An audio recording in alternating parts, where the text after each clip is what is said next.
Hey guys, this is Jerry. Just a quick video to show you how to delete your navigation entries, history, and save the locations under the navigation bar.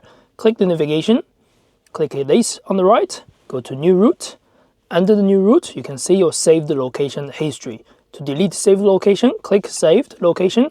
This has been set by me, so you can do more, of course. Click here, click edit, and click here, click delete all. If you do want to delete all, you can also click here to reset your home location, or click here to reset your work location. Otherwise, click here to delete all the entries on the work and home will be deleted. That means you can now click home to set your home location if you need. Click next, you can do history. Under the history, you can see your input history before. Click here, click edit. You can click here to delete, or click here to delete all. Now all the entries are gone under the navigation.